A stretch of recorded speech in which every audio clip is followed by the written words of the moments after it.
कान्हा, आप इतने शांत क्यों हैं आज? कल कार्तिक मास की कौन सी तिथि आ रही है? मुझे सब कहते हैं वह तिथि धन और भाग्य लेकर आती है। क्या है वह? मेरी भोली सखी, कल है रमा एकादशी। यह तिथि केवल एक दिन नहीं है, यह तो लक्ष्मी के निवास, रमा का और नारायण के आशीर्वाद का वह पवित्र सेतु है जो संसार और वैकुंठ को जोड़ता है। रमा एकादशी, यह नाम इतना प्यारा क्यों है? क्या यह राम नाम से जुड़ा है?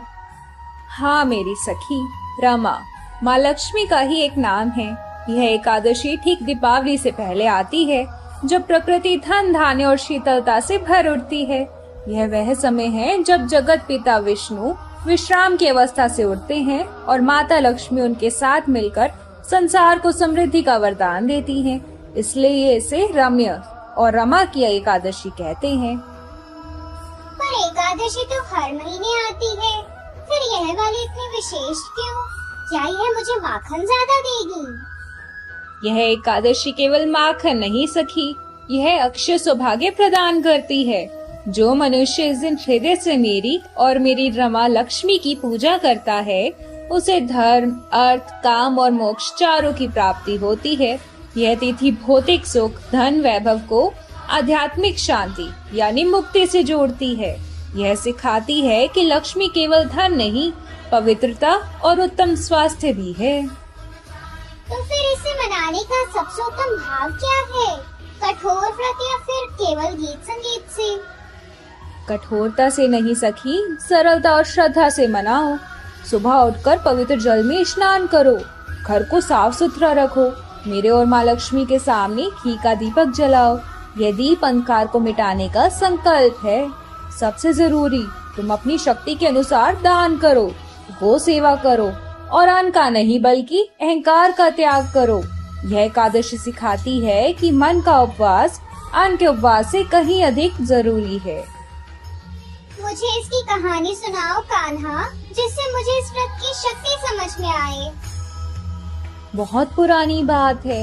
एक राजा थे मुचकुंद और उनकी धर्मपरायण पत्नी चंद्रभागा। राजा ने बहुत कठिन व्रत रखा, लेकिन वे शारीरिक रूप से कमजोर पड़ गए और व्रत पूरा न कर पाने के कारण उनका शरीर छूट गया। रानी चंद्रभागा ने हिम्मत नहीं हारी। उन्होंने प्रचंड निष्ठा के साथ इसी रमा एकादशी का व्रत किया। उनकी श्रद्धा और प्रेम इतना सच्चा था कि व्रत के प्रभाव से उनके मृत पति को भी वैकुंठ में स्थान मिला। तो यह एकादशी हमें क्या सिखाती है कान्हा? सखी, रमा एकादशी मात्र एक पूजा नहीं, यह अटल निष्ठा का प्रमाण है। यह सिखाती है कि यदि तुम्हारा मन शुद्ध है तो तुम अपने प्रेम और समर्पण से जीवन की सभी बड़ी बाधा को भी पार कर सकते हो।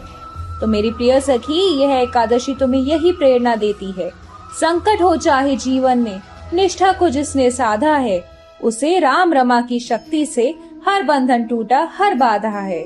बस मन को तुम निर्मल रखना, यही पुण्य का सार है। जहाँ प्रेम और सेवा है, वहीं कृष्ण का द्वार है। जाओ सखी, इस पवित्र दिन पर केवल फल नहीं, अपने मन के सारे द्वेष त्याग दो।